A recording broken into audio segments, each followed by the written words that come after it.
in the war against drugs.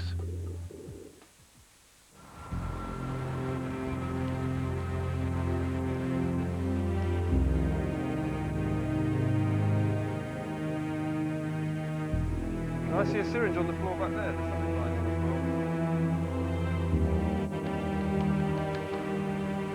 floor. Every war has its casualties. What's that you got there? That's £15 worth of heroin. This is what happens if you inject straight into an artery. Usually it will happen within minutes or hours of doing the injection. They took all the pus from there and plus 4 inches inside. This was abscess caused by bad gear. The images of those who've suffered in the war against drugs have become as familiar as old pictures from the trenches of the First World War.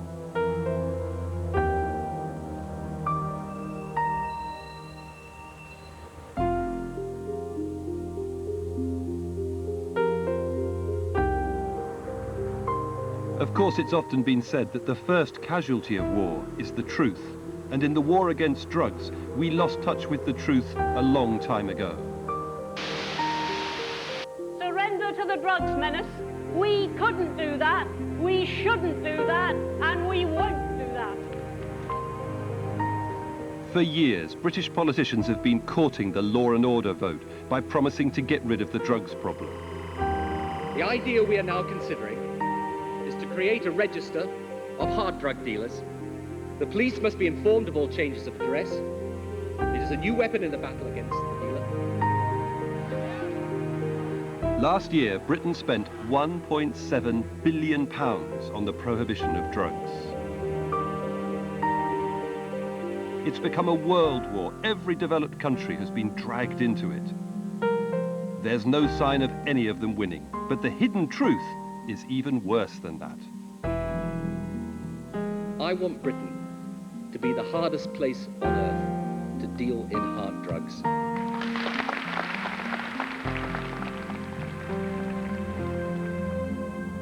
Politicians who have supported this war have created the very problems which they claimed to be solving. And we can either choose to surrender to that, or we can choose to fight it harder. I've spent the last 20 years reporting on crime and drugs and poverty, and I have no doubt that this global campaign of prohibition is the most dishonest and most destructive social policy of our time.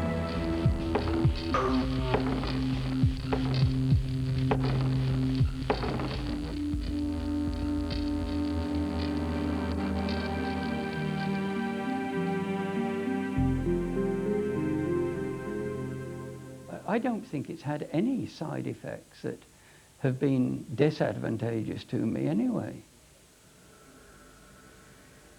The first thing you need to know about the war against drugs is that beneath the military rhetoric and the deaths and the massive expense, there's one great big lie.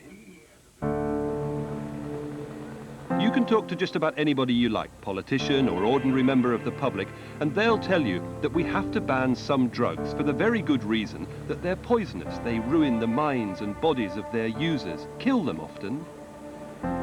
The truth is a lot more interesting.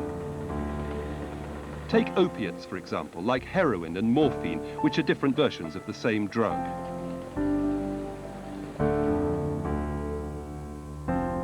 Think of all those official anti-heroin messages and meet 71-year-old Bernard Varley. I still read, I write, I drive.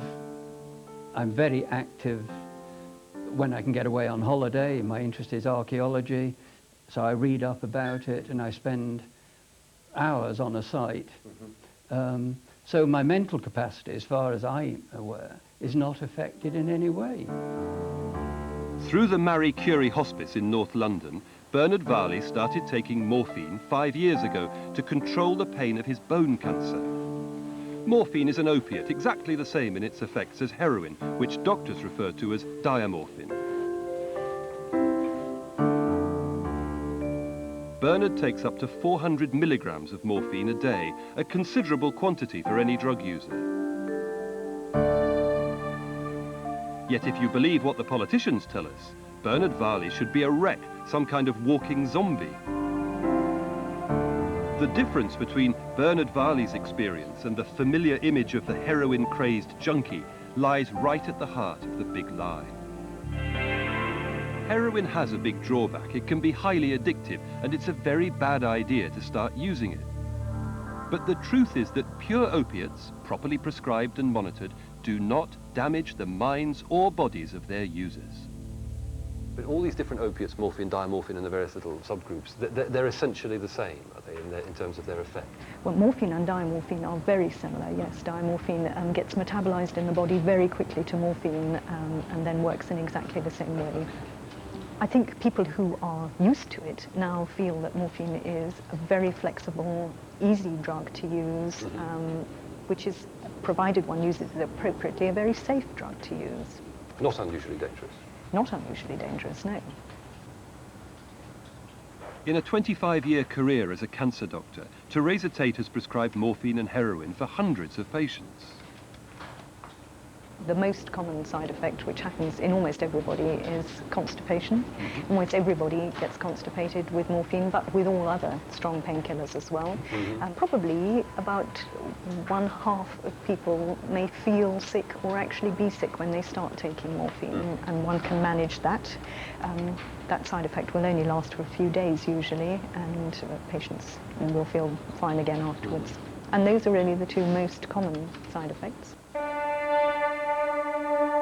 Constipation and a few days nausea. It might make you drowsy too, but it's a long way from heroin screws you up. But then, of course, there's the question of overdose. Politicians are always telling us how deadly heroin is. How does that strike a specialist doctor with 25 years' experience? Supposing we take two drugs that patients use, heroin and paracetamol. Are we able in any sensible way to say which of those might be more likely, A, to damage your body, and B, to kill you?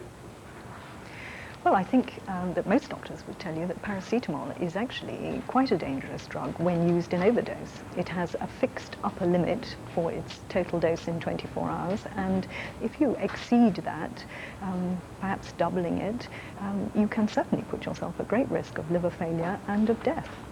Whereas with diamorphine, should you double the dose that you normally were taking, I think the consequence would be to be sleepy for a while, and quite possibly not much more than that, and certainly no permanent damage as a result.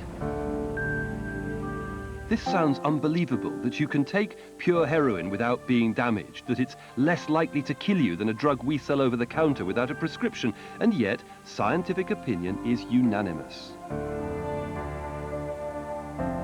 The available evidence indicates that heroin, when provided in pure form, is a relatively safe drug.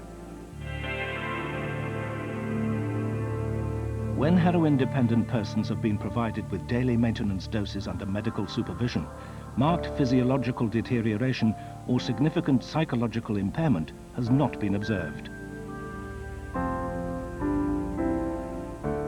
Heroin is very addictive, but does not in itself cause any serious illnesses, nor does it harm any organs or tissues.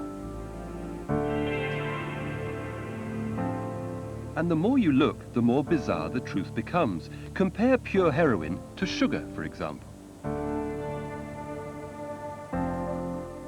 Dr. Russell Newcomb lectures on drug addiction studies at John Moores University in Liverpool. Pharmaceutical heroin compared to clean, pure sugar is less harmful. It won't rot your teeth, it doesn't cause breathing problems, it doesn't make you obese, and doesn't cause any of the other health problems that sugar can be associated with. The strange and generally untold truth is that, properly prescribed, opiates like heroin are very safe drugs. The politicians have got it wrong.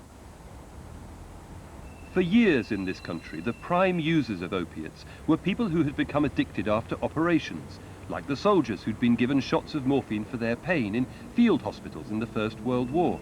Thousands of them. They became addicted, they were given a daily supply, and they lived healthy, productive lives. Look hard enough and you find there are some surprising names among those who combined life in the public eye with their addiction. The children's classic National Velvet was written by somebody who was to become what politicians would call a smackhead. Enid Bagnold spent years injecting morphine, which she got quite legally for an addiction she had developed after a hip operation. She lived until she was 91.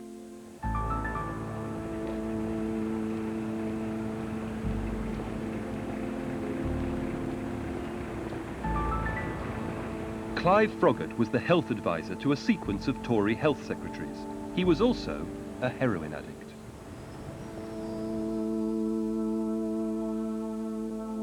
As a GP in Cheltenham, he spent 3 years until his arrest in 1994, forging prescriptions and supplying himself with regular doses of pure heroin. I had to go to the pharmacy to get it, and as an addict, I did realize that if I got too much in one go, that I would tend to overuse it. So basically, I had to go to the pharmacist every morning before surgery.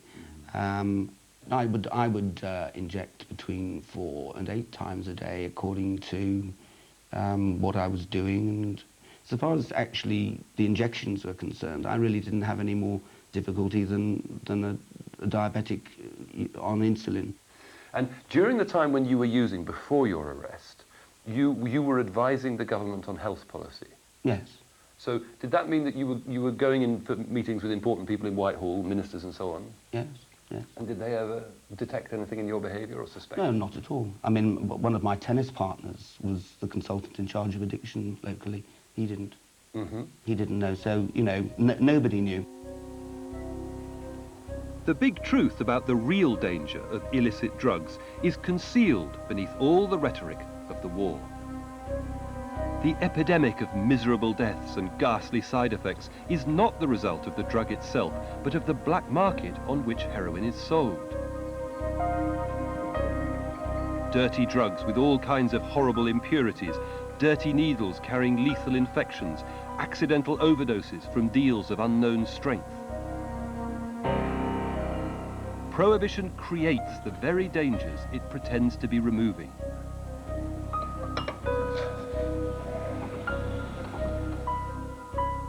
In America in the 20s, gangsters brewed up illegal moonshine laced with things like meths, which blinded drinkers. There is no drug which becomes safer when you hand over its production to criminals.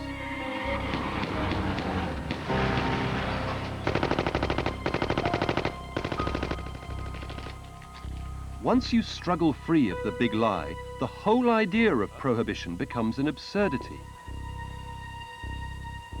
Then you can see that many users would be better off if we offered them a clean and legal supply of their drug. We could call a halt to the whole war. More and more specialists are starting to question the very idea of a war. Professor Jerry Stimpson is Director of Drug Research at Imperial College London. The war on drugs really is a war against drug users, and that's a war against a large proportion of the adult population. It's a war against 4 out of 10 young men who've used an illicit drug in the last month. And it's totally unrealistic. I would like to see less drug use, and I'd certainly like to see less harmful drug use, but you don't get there by having a war on drugs or a war on drug users. Labour MP Paul Flynn is another who's seen through the big lie. The reason that they're dying from the use of illegal drugs is because of prohibition. It's because the market is controlled by criminals, and they're getting the most dangerous form of drugs and taking them in the most dangerous ways. Specialist drug advisor Alan Parry has no doubt about the real choices facing us. At the moment, the choice is not between kids not taking heroin, taking it, it's where they get the drug from. Yeah. At the moment, if they're going to take heroin, they're going to take it anyway, but now they have to get involved with criminals, take dirty drugs with no advice, maybe with dirty needles.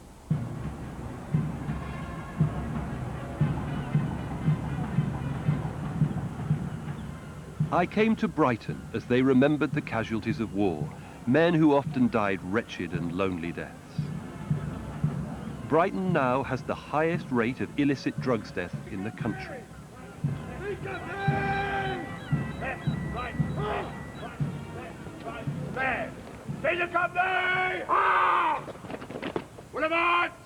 Right! Turn! Drugs are the biggest single cause of death here for men aged between 20 and 44. Right!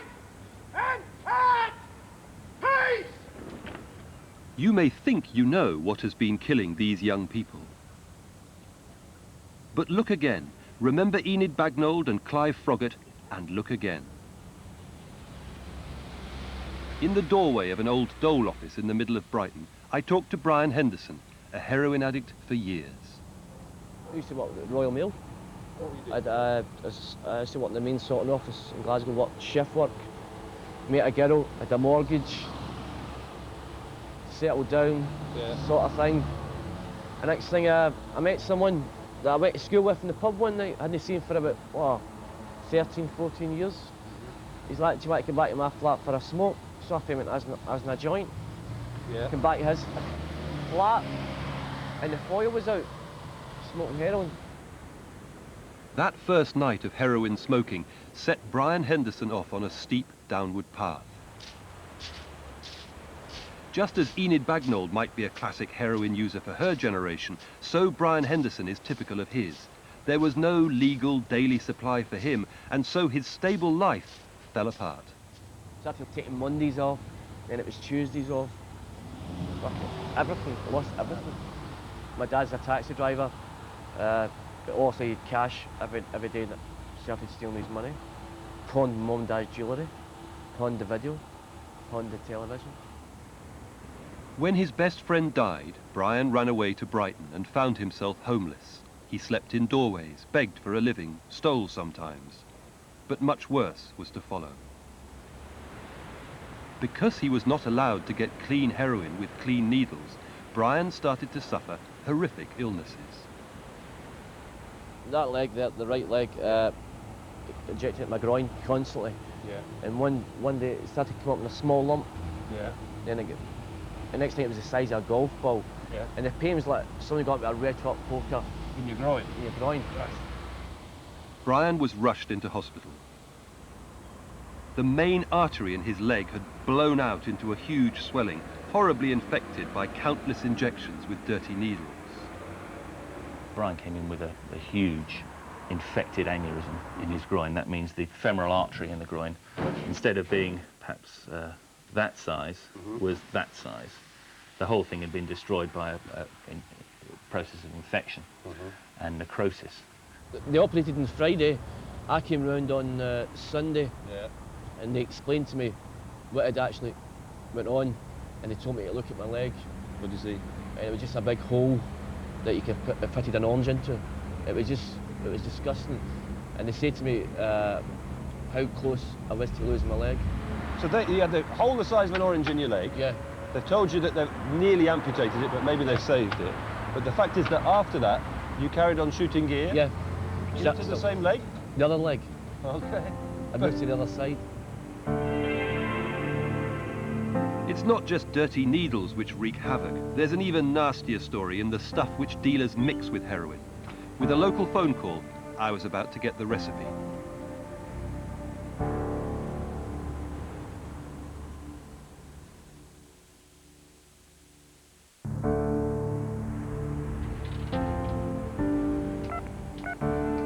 I had been given the telephone number of a former heroin dealer in Brighton. Hi, it's Nick Davies. Hi, Davies. Have you got a moment to talk about this thing? Yes, no. Okay, so what do I need to bring with me? He agreed to show us how he used to cut his drugs. We said we'd get hold of some of the imitation heroin that's used sometimes by police and customs, and he gave us a shopping list of things to bring with us to his home. Okay, so the full shopping list is your large G-clamp, glucose, something like paracetamol, some sand, and that's the lot. Okay, all right, well, we'll see you later. Have you ever come across a street dealer who was selling pure, unadulterated heroin? No. It's always got something in it. Yeah, I've heard of people putting in drain cleaner and things like that. Drain cleaner? Yeah. Or is that in a powder? It comes in crystals and they just crush it down, and that's lethal. Is it? Because it's just a poison? Yeah. Yeah, we'll put some paracetamol in. Or people mix anything in with them bad bits to make you, when you take it, feel drowsy and that, so you think you've had stronger gear, you know. Okay. I'm going to make it into a brick form, because people think that when it's in solid, that it's being messed with less, you know. Can you pass us that tube thing? Which tube thing's that? It's like that old tube. The impurities themselves can cause clots and infections, but just as bad, users have no idea how much real heroin there is in their deal. They can end up with 3 or 4 times their normal dose without knowing it, which is how they come to overdose. Bloody great G-clamp. Yeah, I'll put a lot of pressure on it now. But basically what we've done here, we've taken 300 quid's worth of gear, added glucose, paracetamol, sand, and made ourselves 700 pounds in, what, a lot less than half an hour's work. Virtually every user we talked to in Brighton had a story about bad gear. Terrible physical injury is like a membership card to the black market drugs club. When Anna Lefford was a girl in London, she spent all her free time with horses. She was the kind of adolescent girl that Enid Bagnall wrote books about. She took exams and qualified to work in stables, and then she became a heroin addict and hit the black market. Or rather, it hit her. All I could see was just great huge lumps, all together. And my whole leg had sort of turned a completely different colour. But now, if shaded them now, they're not too bad. But This is this leg, is it? Yeah, this leg, that's where they took, they went in my leg by about 4 inches in. There's a cavity that goes up into here, and they took all the pus from there out, and plus 4 inches inside, and this side, that one there. Jesus Christ, Anna. And that's what they done. And they took all that round there out, all around there. That's how big it was before it started to heal. They took 2 inches out there and about 4 inches deep. And this was right. This was abscess caused by bad gear. Maybe put another one in there. It's quite a thick pedicle, isn't it? Yeah. Probably, volume-wise, the main injuries that the hospital gets are abscesses. What's that they check with the veins? The veins will tend to occlude if they're, that means they fill up with blood clot, if they're repeatedly injected. Right. I have got some examples of the sort of damage that can occur. This is obviously a foot with gangrene on the toes. Now, this is what happens if you inject straight into an artery. The artery here, they probably injected to was somewhere up in at the around ankle. their ankle. Yeah. And what happens is all those areas supplied by that artery will get thrombosed. They'll get blocked up. It's usually what it's been carried. Did this person's toes get saved, or is that beyond No, saving? they're gone. Really? They're gone. Gone forever. There's another example of injecting. That was probably into the brachial artery, which is up in the arm, up at the elbow rather. And again, the same things happened. This skin is in trouble here, and the end of the digits they're gangrenous. So they've gone. Once it's black, it's gone. Abscesses and amputations, horrible infections, accidental overdoses from drugs of unknown strength or from cocktails with alcohol and tranquilizers. The blessings of prohibition. Charlie Jarman Gower has been using drugs in Brighton for 17 years. My friend Paul is dead. And Reuben? Reuben's died, yeah. Just a run through a list of his friends tells you all you need to know. And Tracy's boyfriend? Yeah, he died as well. David, his name was. And Joe? Joe died as well. Wayne? Charlie reckons he knows 100 people who have died this way. Not victims of drugs, victims of the war against drugs. John? John, he's dead as well. And that's not the end of the damage. This war actively encourages social exclusion. Users are so busy chasing drugs that they lose their jobs, and so they lose their homes.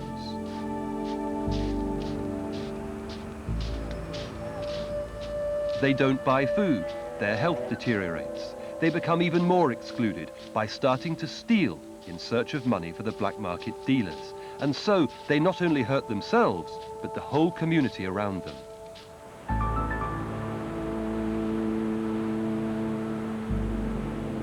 I talked to Vic Marshall, who's a detective inspector in the Brighton Drug Squad. Are you able to put any kind of figure, even if it's a kind of guesstimate, on the amount of property crime that gets committed by people who are involved in the drugs world? There's really no great figures on how many people involved in crime are actually involved in taking drugs as well. But certainly from my personal experience of seeing people who come into custody who ask to see the doctor, for example, because they need methadone or other form of medication, I personally would put it as high as 75% for the more serious crime of stealing from people's houses, street robberies, in order to fund their drug habit or in order to be brave enough to actually commit the act in the first place. The most graphic illustration of the link between black market drug use and crime came in the form of a drug addict's diary which we were given. Once you're addicted, getting the money to pay for your drugs is all you care about. Thieving or grafting becomes second nature. Sunday, 3rd of September. Got up. Had 3 lines with Harry and Bill. Went grafting. Got a microwave with Brownie. Got a rock and dig. Went to bed. Shit day. Tuesday, 5th of September. Got up. No gear. Got 2 quilts. Scored. Went to town with Brownie. Bard from supermarket. Got paint. Went to Pam and Dick's.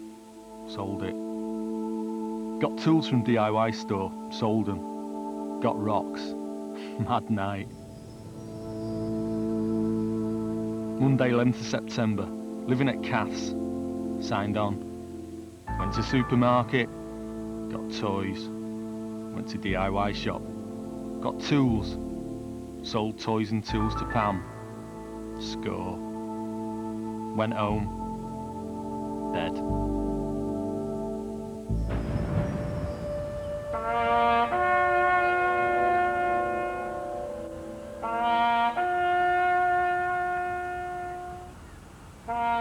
Social exclusion, crime, disease, death. You have to go back to the First World War to find generals who have managed a war with such staggering disregard for their own people. With a strategy built on a lie, politicians around the world have denied drug users a safe supply of the drug to which they are addicted. They've created a black market which relentlessly inflicts the kind of damage they say they want to prevent. Their policies have imposed a crime boom on the very communities which they claim to be protecting. And attacked and maimed and killed the very people they claim to be helping.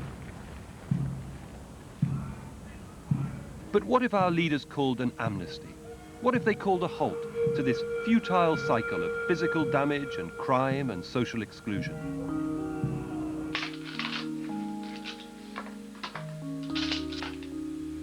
Marcia Leishman lives in Plymouth. She's a heroin addict, just like the ones we met in Brighton, except that she doesn't have abscesses or ruptured veins, and she's not skidding downhill into despair and death. Indeed, when we met her, she was planning to come off heroin for good, because she's lucky. Just like Enid Bagnold, she's got a doctor who is allowed to prescribe her pure heroin.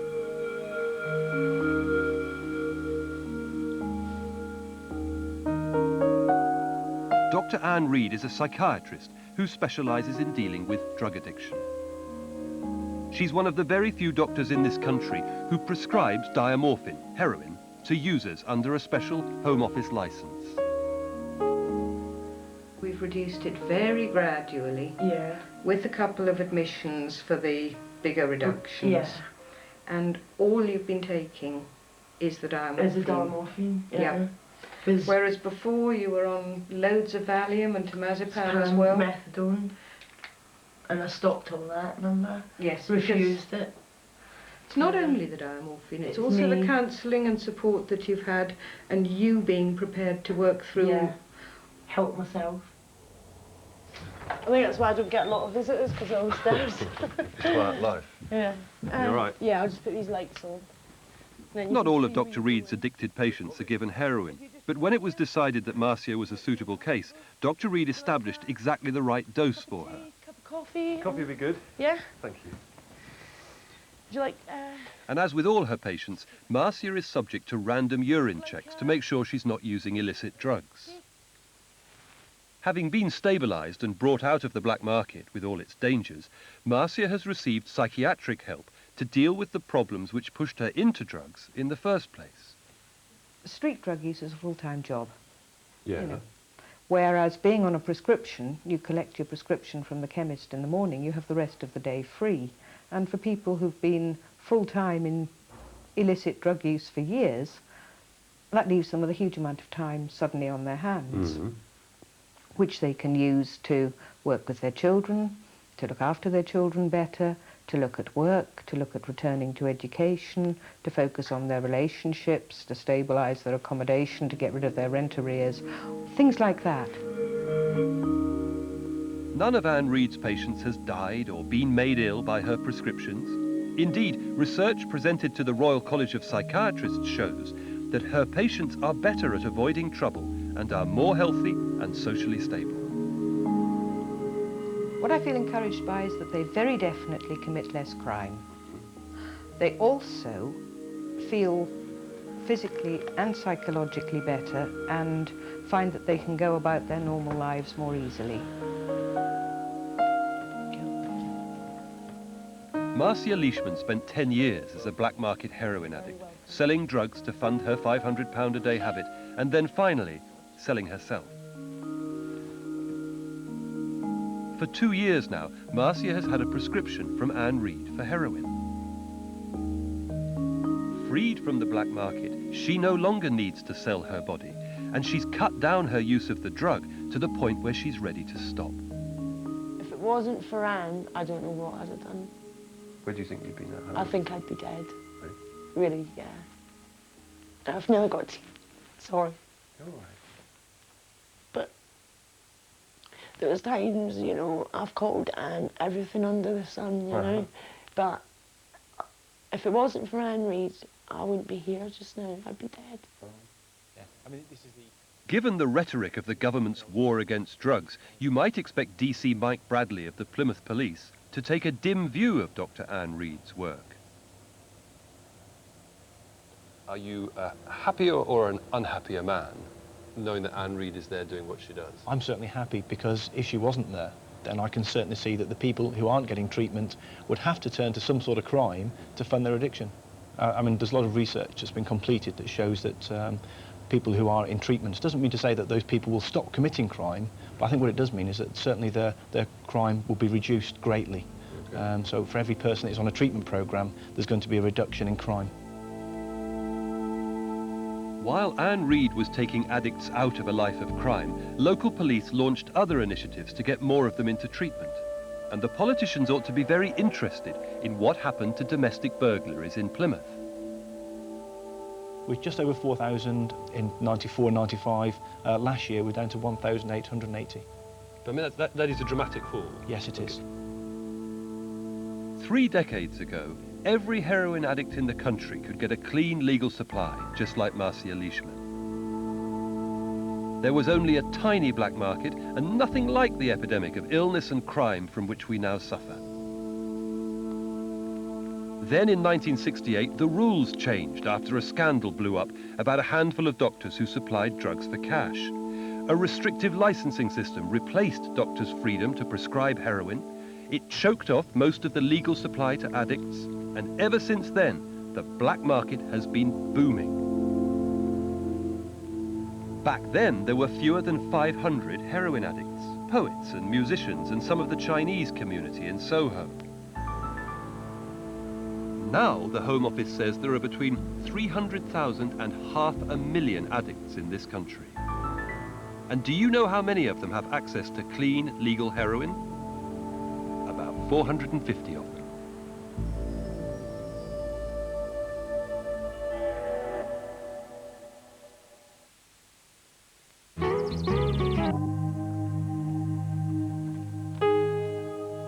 each year our government spends more money on the war against drugs. The official policy is to fight on 3 fronts: education, treatment and law enforcement. Last year, treatment got just 13% of the cake. 2/3, the bulk of the money, was spent on law and order. And treatment is bedeviled by the myths about heroin. The government won't let ordinary doctors prescribe it. It allows them to give a substitute called methadone. 20,000 people are prescribed it. The trouble is that experts say methadone is more addictive than heroin and more likely to cause overdose, and a lot of users just don't like it. It's horrible. It's absolutely disgusting. It works for some people, but you can then become addicted to that. Yeah. And a lot of people think withdrawing from methadone is worse than withdrawing from heroin. The withdrawals are worse. The methadone withdrawal is the worst, the more painful and difficult. A lot of people seem to think that, which I agree with it is. Do you like the methadone? Do you actually like the buzz? No. What's wrong with it? It's not the same buzz as heroin at all. It's nowhere near it. You still feel very sleepy. That's probably about as far as it goes. To the actual buzz of feeling like heroin. It doesn't make you feel warm or content. It makes you feel nothing like that. A lot of users say they just sell their methadone and use the cash to buy black market heroin, with all of its dangers. In the meantime, the government is trying to get more doctors to prescribe methadone and running into extra problems. Some of the doctors say that new prescribing rules are too restrictive. Others say they're frightened of prescribing methadone because of a sudden surge in police activity, which has seen some GPs being arrested.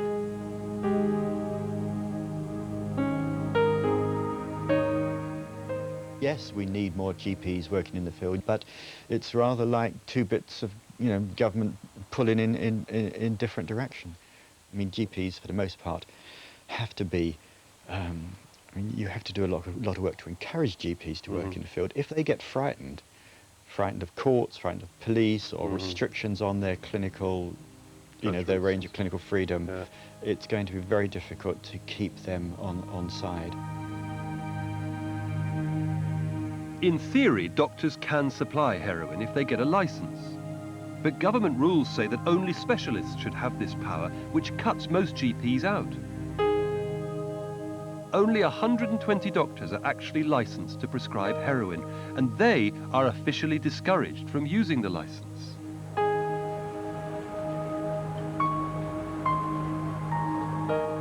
"30 years ago, when the new licenses stopped most doctors prescribing heroin and the whole war against drugs was launched, the aim was simple. If we cut off the supply, then users will stop using. But is it working? Nowadays, with the black market booming, Keith Hellawell, the man who advises government on its whole drug strategy, is not even beginning to talk about cutting off supply. But he claims he can reduce it. The aim is to reduce the availability of drugs on our streets, and particularly heroin and cocaine. And we've set targets over the next, well, it was 10 years of the strategy, but by 2008, we aim to reduce them, heroin and cocaine particularly, by 50% availability on our streets, and by 25% by 2005. The police do their best to disrupt the UK drug trade, although even Mr. Hellawell admits that it's not that effective. Inspector Vic Marshall has been involved in 3 major operations against Brighton's dealers in the last year. These people will never stop taking the risks of dealing in drugs. There are substantial profits to be made.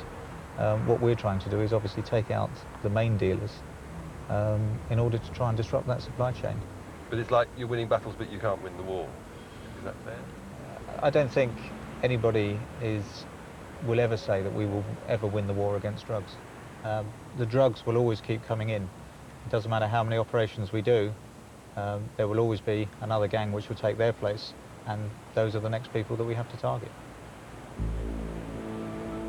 The big plan is to hit the supply routes overseas, but the size of the problem is now quite staggering. Interpol say drugs have become the most valuable commodity on the planet. The UN say dealers trade more than £1 billion worth of drugs each day. And Home Office figures show that we seize more and arrest more, and yet the number of users keeps going up. I thought Keith Hellawell might be worried that the price of heroin keeps falling while purity keeps rising, suggesting that the supply of drugs is even greater than demand. It's too early to say. I mean, it's a 10-year strategy. Yes, what is happening in terms of these indicators, which you put forward, which I feel are pretty frail, but on those indicators, there appears to be no difference at this stage. That is true. However, what we are intercepting, can I say, what we are intercepting, particularly offshore, particularly further up the line, is quite substantial, and it is increasing. I went north to Liverpool to see if there was any sign of success for Mr. Hellawell up there. In parts of Merseyside now, you can buy a gram of heroin for as little as £20, and the police will confirm this. The quality is higher, generally, than it's ever been. It's more easily available, and it's cheaper. I mean, in parts of Liverpool and many other these cities, you can get heroin delivered to your doorstep quicker than a pizza. Yeah. We thought we'd test that. So one dull morning in a peaceful residential area of Liverpool, I sat down with a regular heroin user. If I was to say to you, how long would it take you to go out and get some gear in this city now? I could probably walk out of here and get it within 10, 15, 20 minutes tops. Really? Yeah. If you've got some cash? Yeah. Okay. If you show us that you can go out, buy heroin, yeah, and we'll time you, and this is for Keith Hellawell's interest, yeah, to see how long it takes you just to walk out of here. And what is it? It's about 11 o'clock in the morning, so it's not like night time, everybody's out in the streets doing crazy things. Yeah. Okay.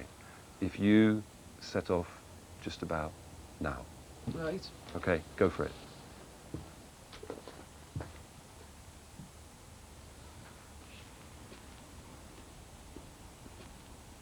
The law refers to illicit drugs like heroin as controlled drugs. The truth is that in more than 30 years of prohibition in this country, politicians have never had any kind of control over them. And even if they did, what would happen? The price would start rising, so addicts would commit more crime. The purity would start falling, so there'd be more illness from dirty drugs. And in the meantime, on the Home Office's best estimate, dealers successfully smuggle something like 20 metric tons of heroin into this country each year. Just 10 minutes after he left, our man was back with some of it. Well, that didn't take very long.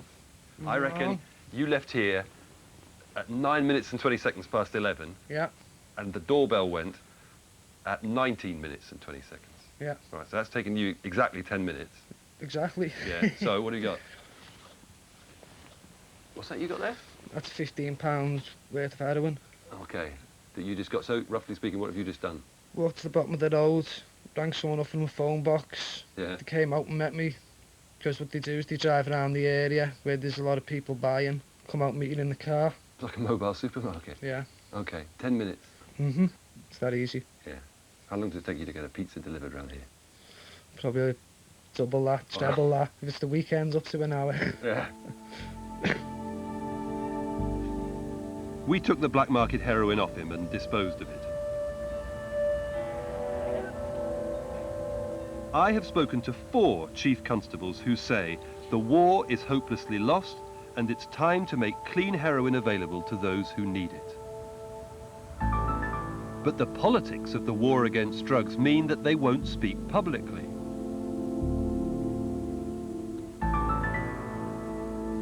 However, there are encouraging signs. Other people are now prepared to speak out. Among these are 2 veteran MPs, both of them from the government's party, and both of them passionately opposed to our drug prohibition. I would certainly ensure that genuine heroin addicts got clinically pure heroin. And when you remember that in the last few months we've lost I don't know how many people, but certainly 45, maybe over 50 people in the Glasgow region, Merseyside and Manchester region, through selling on the street biologically contaminated heroin. If we'd had them registered and been giving them pure, clinically pure heroin, we wouldn't have lost all those people. The best way of reducing drug deaths is to collapse the illegal, irresponsible black market, and the only way we can do that is replace it with a market that can be licensed, policed, controlled, and that will reduce harm. And there's still this complacency, this feeling we have the secret, we're about to turn the corner. You know, they've turned the corner so often, they've been around the block a dozen times, and every single year we have more deaths, more drug use here. But it's being fuelled by pure politics as well, isn't it? Not by some kind of interesting medicinal point of view. It's been fuelled by politicians who are vote gluttons, who believe there's popularity and votes to be gained by appearing to be tough on drugs. But we have to challenge them and say, you're killing our kids. The words of these two MPs are echoed by experts who've spent years studying drugs. We all have to first of all agree that this war on drugs, the prohibition, is not only failure, it's producing the problem. Yes. It's not only ineffective, it's very effective, it's causing a lot of harm. We admit that's failed and start looking at new ideas. Yeah. If you look at any of Hallowell's policy documents, legalisation isn't even mentioned, and if it is, only to rule it out as a possibility without considering any evidence for or against it as a viable policy. So unless somebody in his position or at his level starts to change, you know, their minds and talk honestly about, you know, what is really the source of our drug problems, prohibition, things aren't going to change much.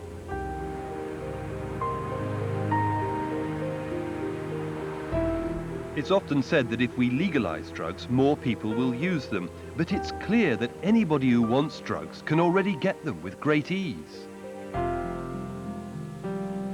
Hundreds of thousands beg, steal and prostitute themselves to buy heroin alone. The key to solving our problem is to recognise that it's not the drugs which are causing the problem. The crime, the social exclusion, the injuries and the deaths are all the result of the black market created by politicians. We should go back to the old British system. Doctors should be freed to give drug users as much as they need for as long as they need it. That way we can keep them alive and well until they can start to come off their drug. We can end this cruel infliction of misery and illness on vulnerable people. We can roll back some of the social exclusion which plagues our cities. We can kill off the epidemic of crime which users inflict on our communities. We can save ourselves more than £1 billion a year. We can do all this if only the politicians will abandon the big lie.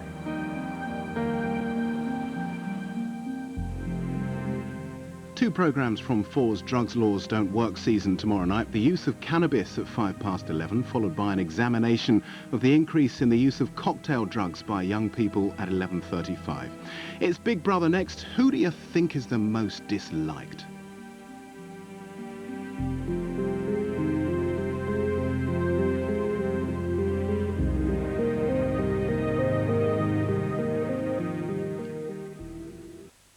If you'd like to talk to someone about your